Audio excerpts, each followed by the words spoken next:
So in the second half of today's show, we're going to talk about whether or not it's possible for us to have elections that work in November, work in the sense of awarding the victory to the appropriate candidate based on the number of votes gotten and not a lot of other things.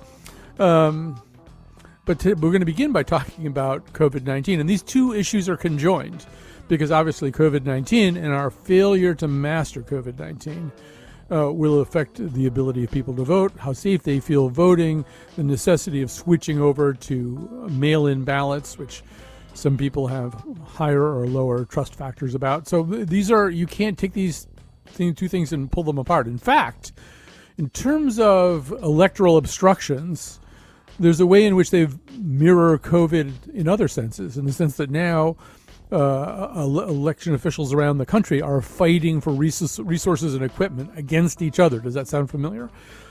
Also, there's ways in which electoral hardships fall more heavily on poor communities and communities of color. Does that sound familiar?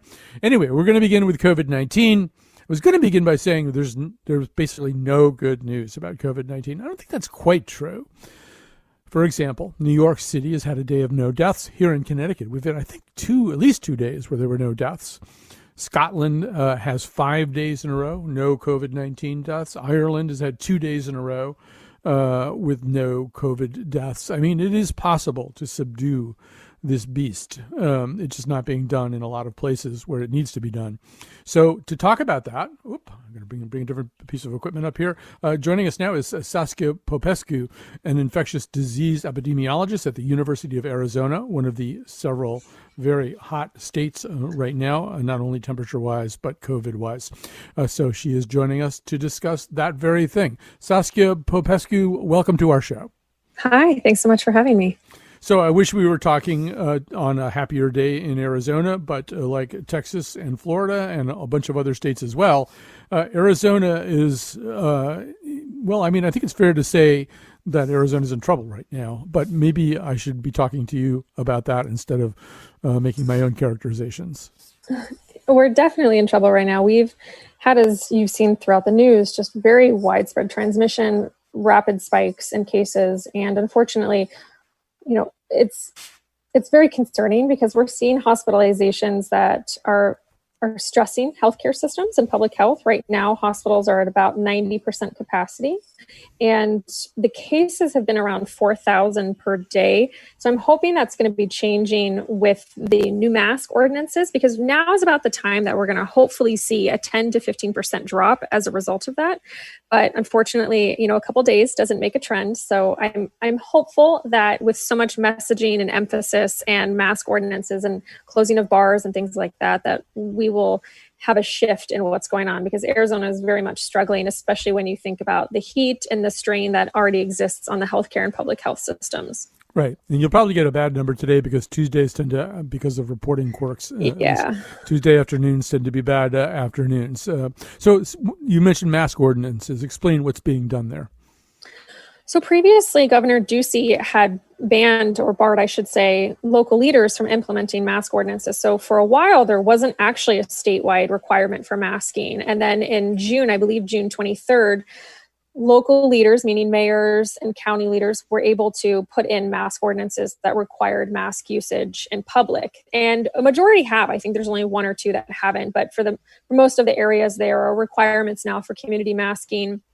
And I believe most of them are practicing the kind of a parking ticket, if you will, where if you don't get them, police will, whether it's a business owner or police, they can call and inform them, and you will be given a ticket. I know there's been a lot of concern regarding that, but so much of this is about social responsibility. So really how Phoenix, where I live, try to enforce it is giving people the education and the tools to be successful. And then, how do we approach this more from making it a mandatory standpoint? So that's really where we're at right now, because we know that community-based mask wearing does have a huge impact. So obviously, because of the population, Florida, Texas, and Arizona, they're getting a lot of the attention right now. As somebody involved in education, what would you want us to learn from Arizona? In other words, when Arizona is taught in 2022 in epidemiology classes, what kinds of lessons would you hope would be imparted? Oh, that's a great question. There's so many separate things. I think, for one, we've really seen a lot of politicization of public health, and that is not something that we're often taught, or at least we kind of maybe always have an optimistic viewpoint of it. And unfortunately, in Arizona, we've seen that both with the modeling team that was disbanded prematurely and really right before Governor Ducey reopened, and just rapid reopenings, too fast, too quick.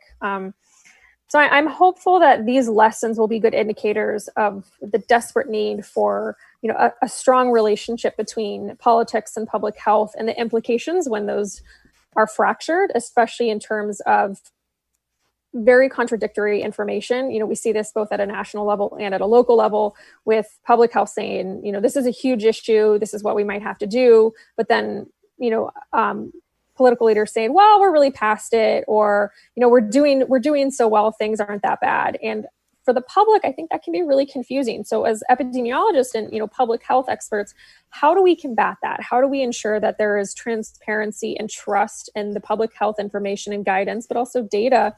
And how do we work better and communicate that? Because right now, I think we're really struggling with risk communication and risk awareness, and giving the public to the skills and the awareness of how they can be safe, even if, their leaders are saying, well, it's not that bad, but the numbers are saying otherwise. So how can you still keep yourself safe? Right. I think, one of the things that happens cognitively with people is a kind of goalpost moving. I'm sure if we said on March 1st, wow, there could be 25,000 unnecessary deaths from this disease, people would have said, wow, we need to avoid that. And of course, that number is the long past. But I think people move the goalpost and they say, well, it's only 100,000 people, or the rate of death is less than 1%, or, and so people habituate. And the thing that's the constant for some people, it seems to be, is the idea, well, this isn't that bad. And then the numbers change, but the thing that stays is that notion that whatever these numbers are, they're not as bad as they could be.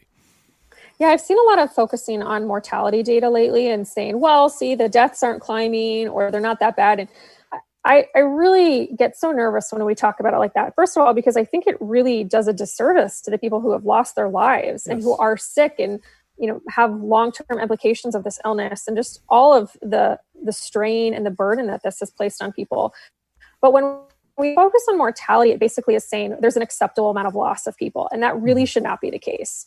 We should not want we should not want a single person to die of this. And we know that's not realistic, but saying 10 people is acceptable is really hurtful to those 10 people and their families. So much focus is really just mind-boggling to me on mortality. And when people are like, well, the rates aren't that bad, they're not climbing in relation to what we're seeing in cases in Arizona and Florida and Texas. But the truth is they are starting to climb. But we also know that mortality is a lagging indicator. So if you were to go get tested today because you didn't feel well, that would be reported. And then with a few days, that would go into the public health database and online. And that's what's reported out nationally.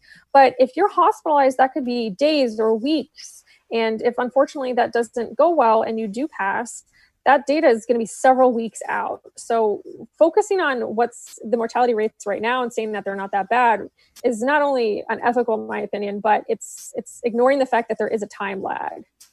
There's a time lag, yes. And there's so much I want to ask you about. One of the things that I do now is I kind of lurk and monitor on social media in a couple of sites where I know there are people who are, resisting government controls of any kind, or even government guidance of any kind, and kind of, imagining a cascade into some kind of new world order of government control, and also rejecting a lot of scientific information. And Saskia, one thing that I am shocked by, although I shouldn't be, is the level of scientific illiteracy that's exhibited on some of these boards. People who, they don't seem profoundly stupid.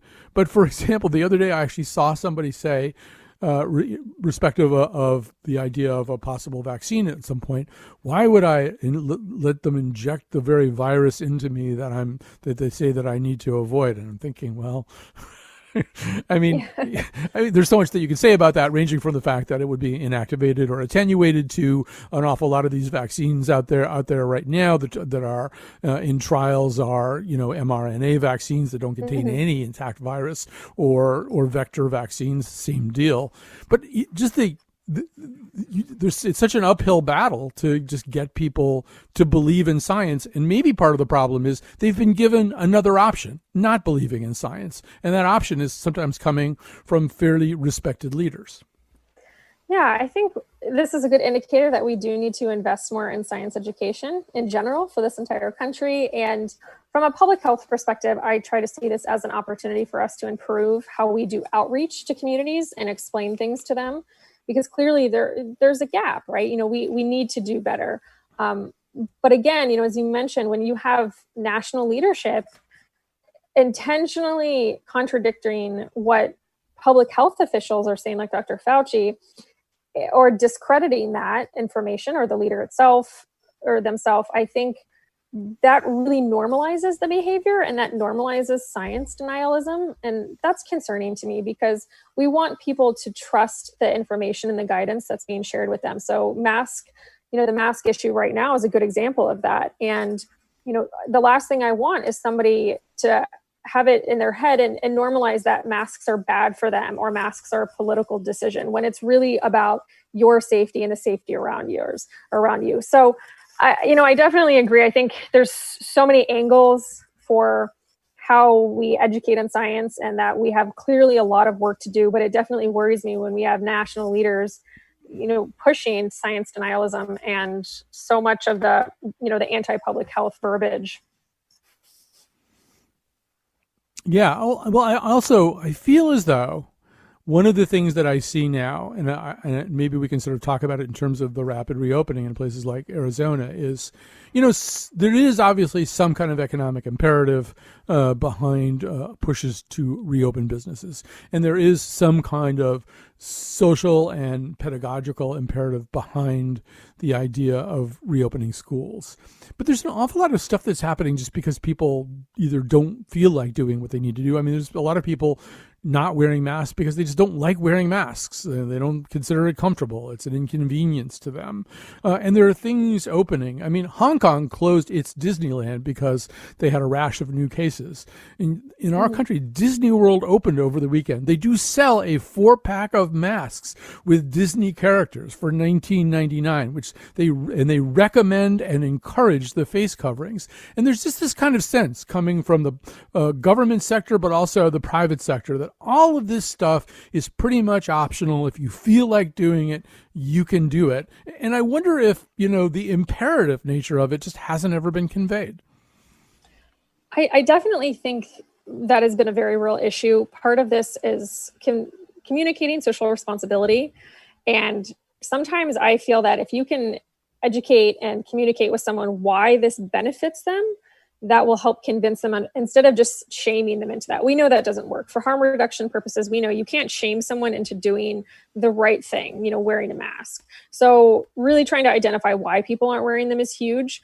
But also, so much of this is really about that false dichotomy that exists. If it's the economy versus public health, and we know that's not the case. We know the economy thrives when public health thrives. So really focusing on the fact that if we all chip in and wear masks for a while, we can get through this a lot faster, and masks keep those people around you safe. So let's give you those tools to how to safely wear it, why you should wear it, but also really communicating to people why it benefits them. And, I see so much of people thinking, well, I can't do this. I can't go to my favorite restaurant or my favorite bar, or, as Disneyland is reopening.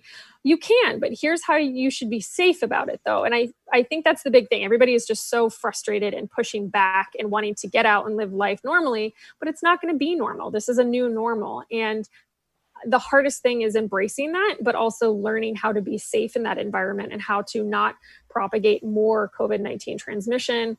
So we need to, I think, do better in terms of our messaging and hopefully encouraging and normalizing the behavior of wearing masks, of, really having great social distancing, being mindful of those environments that are high risk. And as much as we try to, it's very challenging with, the contradictory leadership messaging too. So I'm hopeful that we can try to get through this in the future, but with the politicizing right now, it makes it extremely difficult.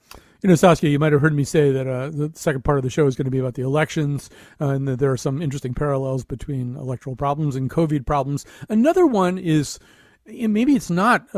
Maybe it's a strength in each case, and that it's, but also a disadvantage, and that is our fragmented way of dealing with things. So there are basically 50 or 51 different COVID policies across America, and maybe even down below that at the municipal level, even more. Just as on our electoral system, there are 51 different systems for running elections.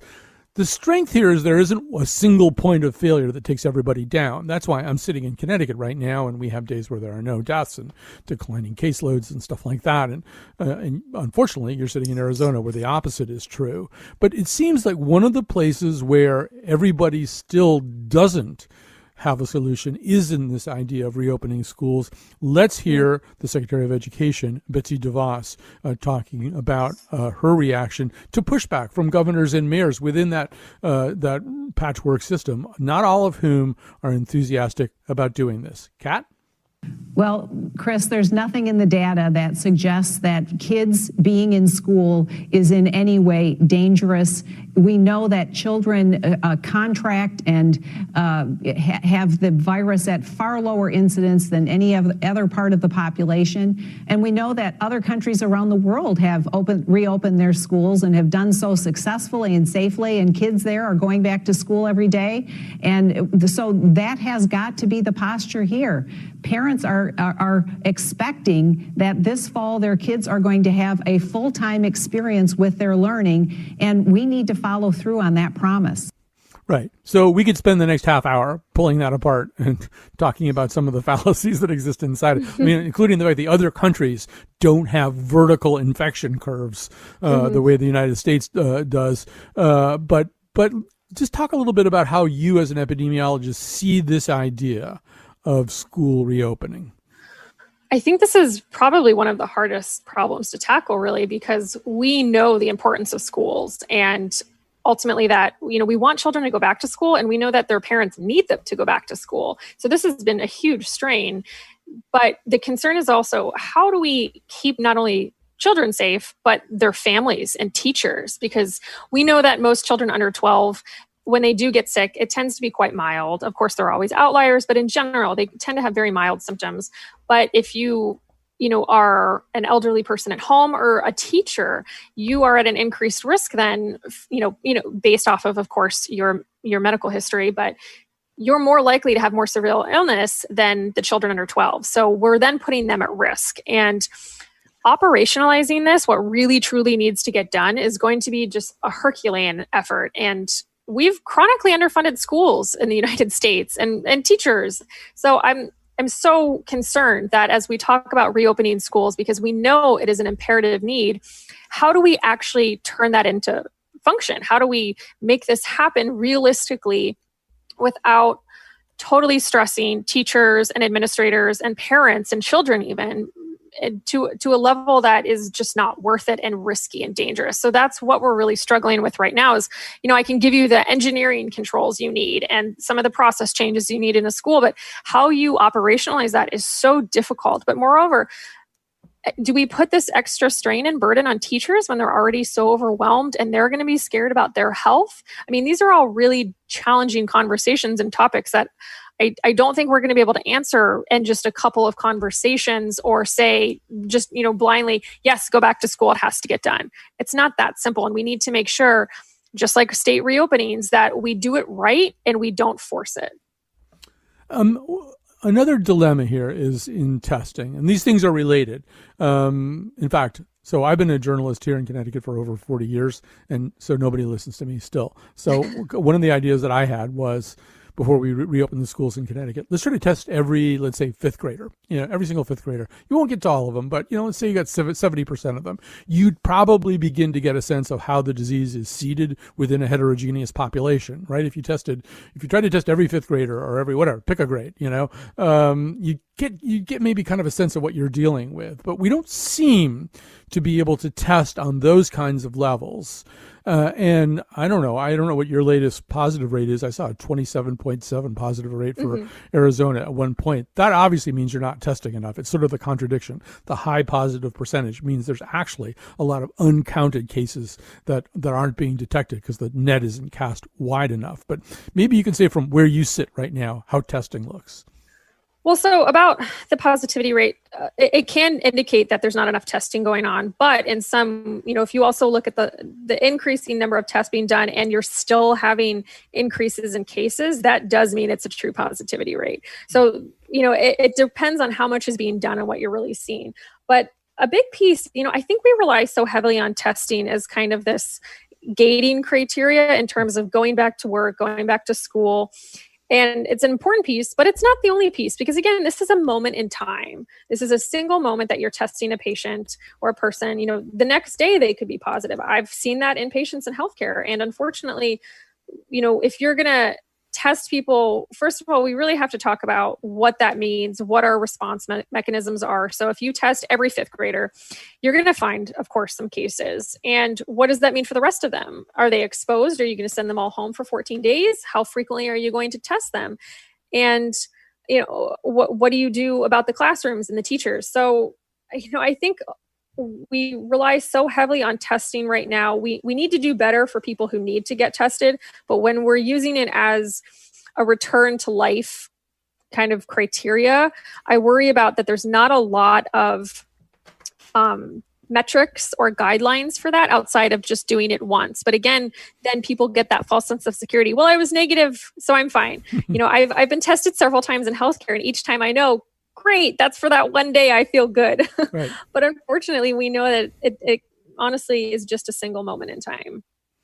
Well, Saskia Popescu, thank you so much for spending time with us today. I hope you'll come back. You're a great guest. And I also hope things get better in Arizona. I know it's going to take a lot more than hoping, but good luck to you. Thank you. Thanks so much for having me. Saskia Popescu is an infectious disease epidemiologist at the University of Arizona. We're going to take a break from COVID-19 and then give you something else to worry about, which is whether or not we can successfully have elections in which the person who gets the most votes or the most electoral votes is the person that we think it is. Does that make any sense? Dark nights, so many dark days, but anytime I feel the paranoia, I close my eyes and I pray.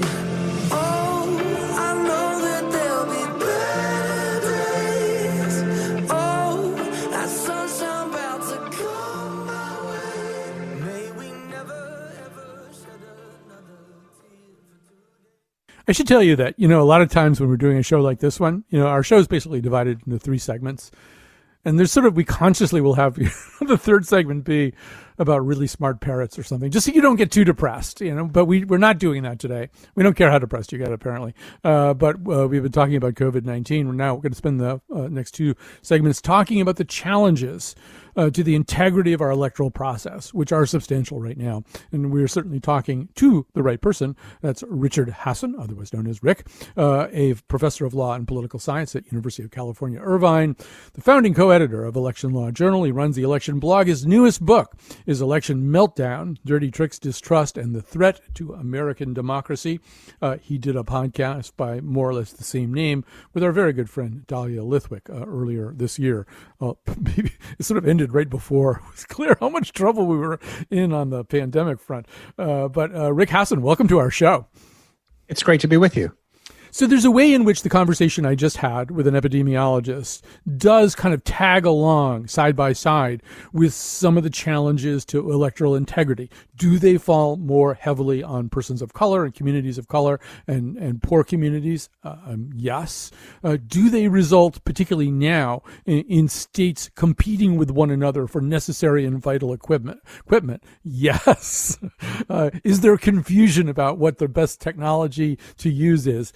yes. I mean, there's sort of an odd sense in which these are kind of conjoined twins of crises. But I want you to talk a little bit about your specialty, the electoral one, and maybe we should begin by talking about the problem of even talking. Right? There's a way in which every time we have a conversation like this one, we hope that the benefit outweighs the risk. The risk being that people get even more pessimistic about the electoral system and then less enthusiastic about participating.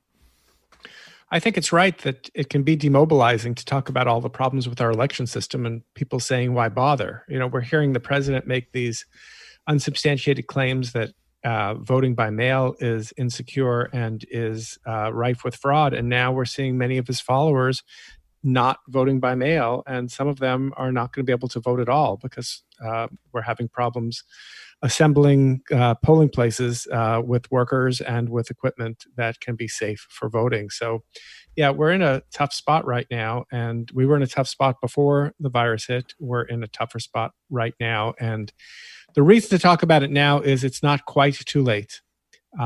We're getting close to the line in terms of what it takes to prepare an election so that it will be a safe and healthy experience that will reflect the will of the voters. But we're getting close to that time where that window is going to close, and we're just going to have to go with whatever conditions we have on the ground and try to hold the best election possible under very difficult circumstances. So I want to talk just in a few seconds about what we can do while we're still close to that line. But just for a moment anyway, let's look beyond that line. And let me just say that I'm sitting here in Connecticut.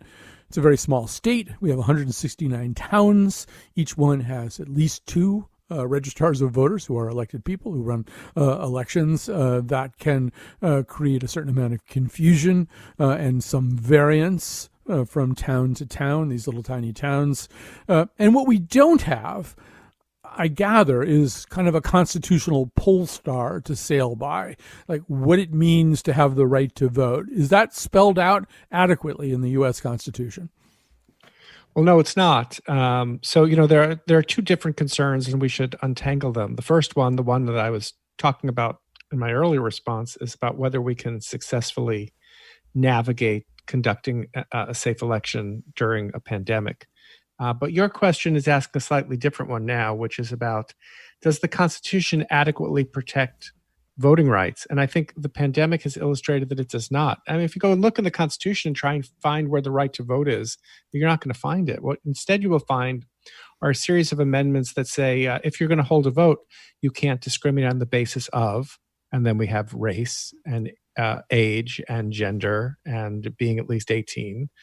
So it's kind of a negative right as opposed to a positive grant of rights. And what that's meant is that as there's been litigation in the courts over, for example, whether or not election procedures need to be changed that voters can vote during the pandemic, the courts are all over the place. They're using kind of a sloppy balancing test to try to figure out how to weigh voting rights. And if we had a stronger provision in the Constitution that guaranteed the right to vote, we wouldn't be in quite so bad a predicament during this pandemic. All right. So, yeah, and I think those two questions are, I grant the dichotomy that you're making. You're absolutely right. But they're linked too, right? I mean, in a way, there's sort of a bedrock way in which I can be deprived of my right to vote, either because, they can't make the whole mail-in thing work in a time of COVID, or because there are these other laws on the books. If I've been convicted of a felony at any time in my life, even if it were long ago, and as far as I know, I've paid my fines and paid my dues, whatever they were, I can still be deprived of my right to vote. I mean, the fact that it isn't encoded anywhere that people absolutely, by default should have the right to vote, that should be the default assumption anyway. It affects all of these kind of sub-considerations. Sure. And, let's take two examples. One that you just alluded to. In Florida, the voters in Florida, overwhelmingly Democrats and Republicans, passed a law, an initiative that restored the rights of felons to be able to vote once they've completed their sentences. And the Florida legislature came back and said that, no, you can't vote unless you can show that you've paid all of the fines and fees that might be due from your criminal activities. But Florida has not been able to come up with any kind of database to let anyone know who might owe these fines or fees, whether or not they owe them. And a federal district court said, that system doesn't work. It's disenfranchising. The United States Court of Appeals for the 11th Circuit put that ruling on hold, which means up to 750,000 people won't be able to vote in Florida. And now we're fighting over that at the United States Supreme Court because we don't have the strong voting rights protection. Here's another example. It also went all the way to the United States Supreme Court on an emergency basis. In about 2/3 of the states, you can vote by mail without an excuse, but in a third of states, you need an excuse. And Texas has taken the position that lack of immunity from COVID-19 is not a legitimate basis to claim disability to be able to vote by mail. And so for the last 2 weeks, they've been having early voting, and today's election day. They're voting in Texas in polling places without adequate protection. Some polling places having to close down because there are not poll workers who are willing to work under these conditions. This is certainly disenfranchising voters, and yet Texas is taking the position it's just fine to say that only voters over 65 and not those under 65 can vote by mail if they feel like that would be a safer thing for them. These examples just show you, and it's a state-by-state slog, right? We don't have any national standards that apply, and so in some states, it's just going to be a lot harder to vote than in other states, whether we're talking about the pandemic or not. Right. And then we've seen it now. We have 3 elections, I think, are happening in America today, but we've seen some already. We've seen what happens and what happened in Milwaukee when all of the precincts kind of collapsed into a smaller number of precincts, which causes big lines, which means people are waiting together near one another in a time of COVID. I mean, rather than making it safer, they made it more unsafe by making people wait longer together. It's like exactly the opposite of what you would want to do in these situations. So, you said we were kind of close to the line where we can fix some things. Mention some things that we could fix. Well, the first thing is, I think everyone who wants to vote by mail should be able to vote by mail. And in some states, that's not true because they have these excuses that must be provided. I'm not generally a huge fan of vote by mail, but during a pandemic, I think it is the safest and best way to go. But this means that even in states that allow vote by mail, they have to do it well. And what we've seen in the primaries is that people are being disenfranchised in 2 ways by lack of capacity. Number one, some people who've requested absentee ballots never receive them. And then they either have to go to a polling place, which might be consolidated or closed, or they're not going to vote at all.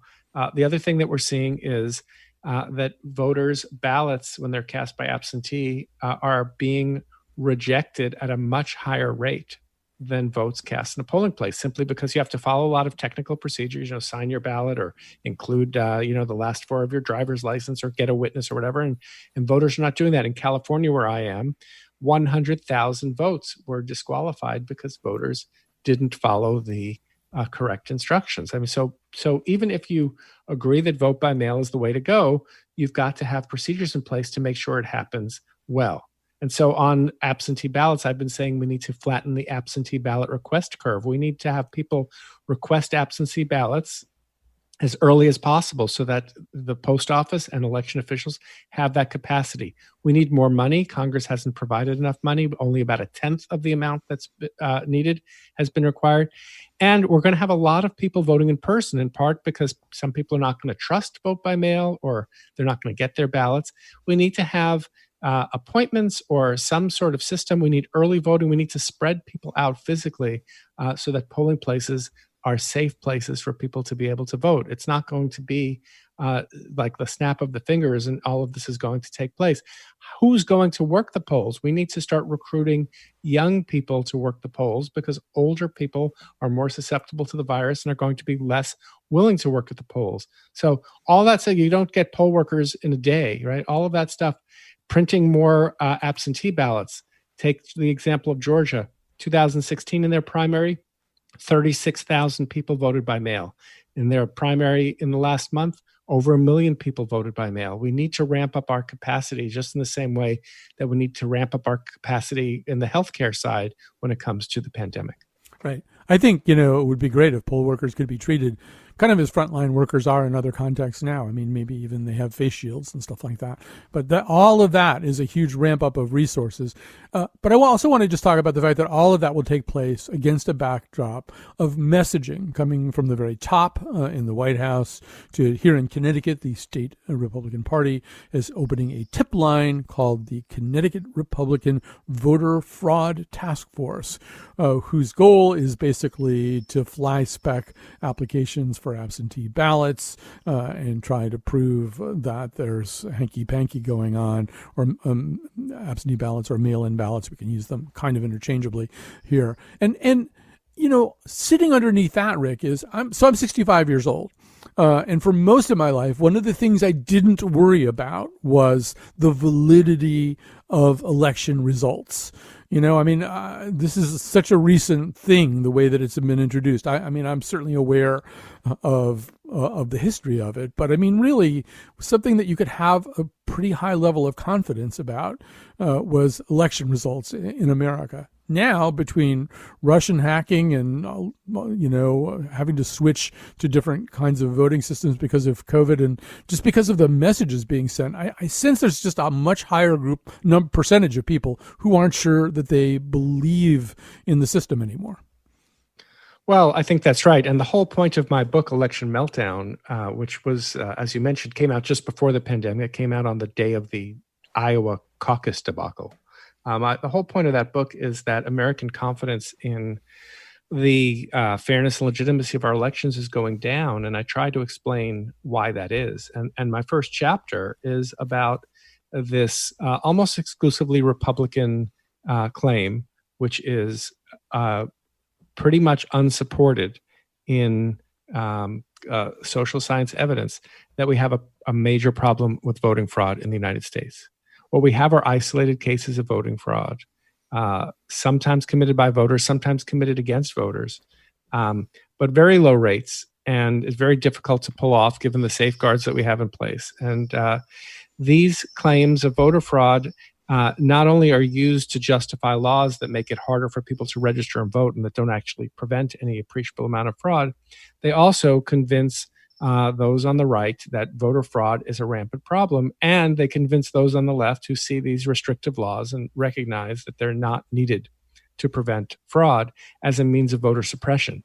And so it's a kind of a double whammy. This fight over voter fraud convinces both sides that the other side is trying to cheat. That, combined with the other factors that I discuss in Election Meltdown, are the ones that are leading many Americans to say that they don't know if they will trust the results in the election. And one of the things we know from our social science surveys is that losers tend to be much less trusting of election results than winners. Mm-hmm. So if my guy won, the election was fair and square. If the other side won, someone must have been cheating. And so we really have to worry about this, because when you think about what a democracy is a system in which people cast their ballots, and the losers, while disappointed, accept the results of the election as legitimate and agree to fight another day. And if we don't have that, we don't have a democracy. And so really, we've been concerned about this for some time. Back in February, I convened a conference called Can American Democracy Survive the 2020 Elections? And then a group of us, some of the people who are at that conference, worked online, given COVID, over the next few months and issued a report, which your listeners can find by Googling the words "fair elections during a crisis," with 14 specific recommendations that need to happen so that we will have an election that not only will be fair, but will be perceived as fair by most of the people that are on the losing side of that election. Rick Hassett, we're going to grab a break here and we'll come back. Well, I should say, as we go into this break, one of the people who has sort of violated the basic dictum you were outlining in the beginning is Donald Trump, who, as you point out in the book, within a matter of days, at one point, I think, said to a rally group, "I will abide by the results of the election if I win, and who said, I think in the final presidential debate, that he would keep everybody in suspense about whether he would accept the results of the election. So he kind of he reserved the right to not participate in the results of the election. That should give everybody a certain amount of pause heading into 2020. All right, let's take a break. We'll come back with more. Rick Hasson. 270, more than enough to become the 44th president of the United States. He will be the first African-American president of the United States. I've been broke all my life, but I kept hope all them nights. You see business in my city? Yeah, they closed all them twice. I was just riding down Salem, all them damn potholes. I can't drive. I know y'all can fix it faster, but I know y'all won't try. Don't nobody care about us. And that's why I don't vote. Voted for Obama back in 2012. I remember that's when I had hope. He was saying, yes, we can. Everybody got less food stamps. And when I turned 21, I was still broke. I'd never vote again. I don't think I ever had a president make my life better. Did it all on my own. Ain't no politician ever do a nice gesture. I don't even know the man's name. I ain't never seen him one time ever. Tell me how she gonna help the city. So we are back. And we are talking to Rick Hasson right now. His book, Election Meltdown, Dirty Tricks, Distrust, and the Threat to American Democracy is terrific, by the way. It's very readable. I mean, at times it's like a courtroom thriller. At times it's like some other kind of thriller, maybe a kind of thrill that we hope we don't really get, but it's really lays out the problems very well. I wanted to take a moment first of all, I have to thank Kat Pastor. She's there in the studio making it possible for me to work remotely. So I'm very grateful there. Betsy Kaplan, senior producer and producer of this particular episode. Tomorrow we are going to switch gears a little bit. We're going to talk to Emily Nussbaum. I don't know if Emily Nussbaum remembers this, but when she was very, very young, she was on one of my earlier radio shows. She's now Pulitzer Prize winning television critic for The New Yorker. So Rick Hasson, I wanted to make sure in the time that we have that you get a chance to talk a little bit about the role of the press in all of this. Because one of the things that might happen, apropos of that scenario I was talking about going into the break, where Donald Trump decides to fight the results of an election in which he loses, is ways in which maybe we play into cranking people's doubts up, maybe starting with maybe on election night where we're saying, well, the results aren't in. How come the results aren't in? I mean, you kind of saw this with the Iowa caucuses, this kind of sense that the press unwittingly started to make people think there was something wrong somewhere. So how can we be better agents in all this and still stick to our mission? Right. I think that's a key point. And it's of the 14 recommendations in our report, Fair Elections During a Crisis, the one that seems to have gotten the most positive reception so far has been about the press, educating the press and the press educating the public that especially under pandemic conditions, we may not have the results of the presidential election if it's close for up to a week or more. Why is that? Because we're seeing this large shift to absentee ballots in many states. And while there's no evidence of fraud associated with a slow count, it does raise suspicions in our hyperpolarized atmosphere. So you take a place like Pennsylvania, which used to have a very low rate of voting by mail, same with Michigan.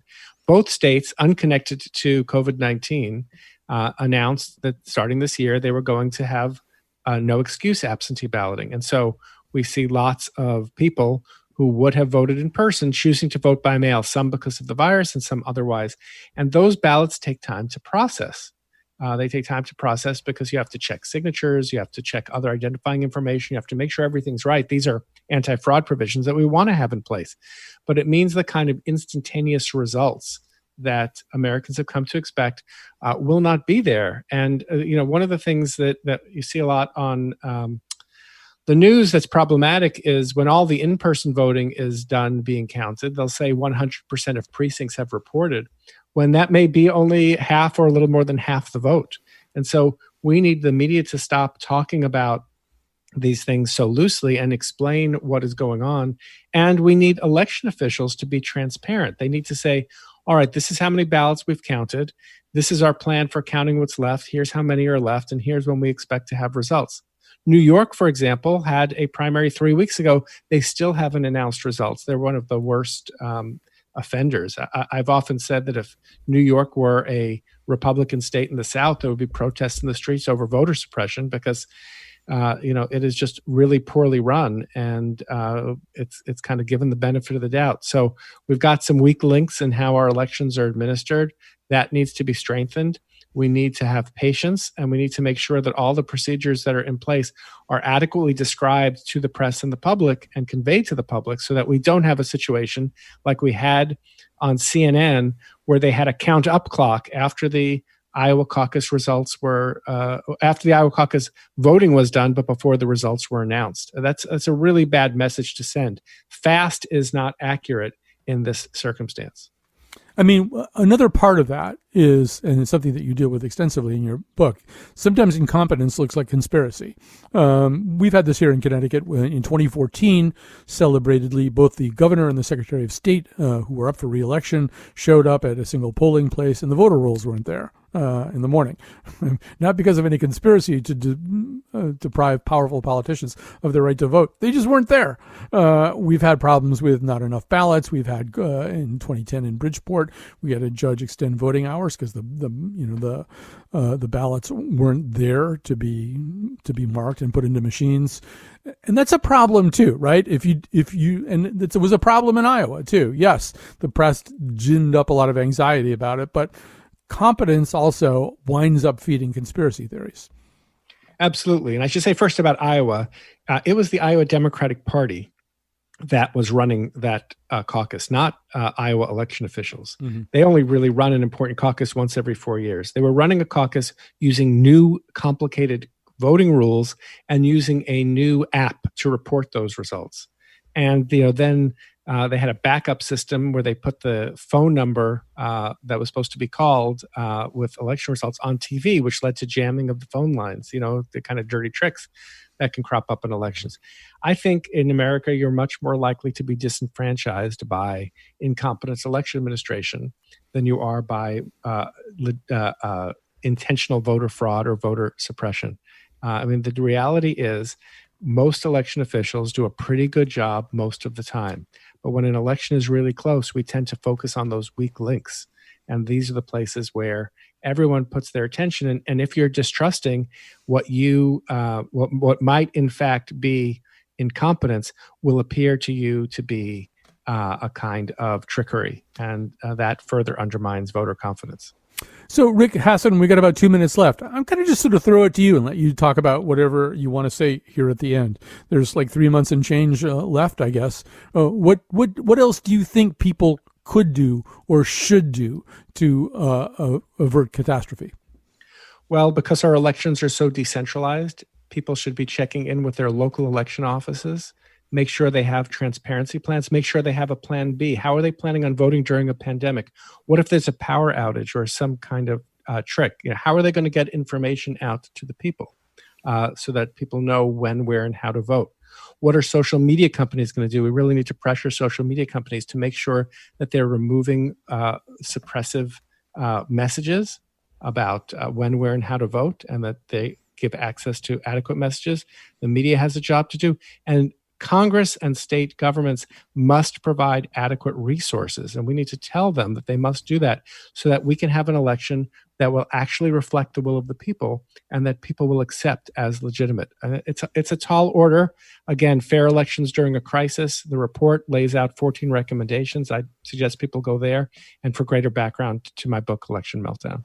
All right. Thanks, Rick Hasen. Yeah, so this was pointed out in a panel that Rick was on, but in a way, the sort of patchwork system that we have here, where there's 51 different voting systems, can be a little bit of a strength. It means there isn't one point of failure that can pull the whole thing down, but it means also that local vigilance at the municipal and the state level are incredibly important. There isn't one great big eye of Sauron watching this whole thing, but there are 51 different eyes, and you need to also put your own eyes on what's happening.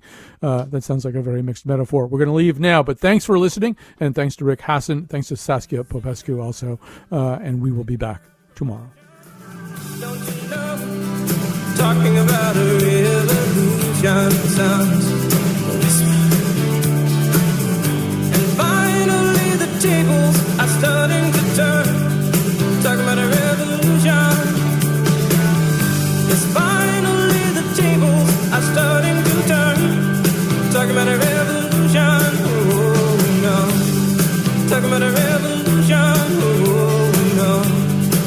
nothing but a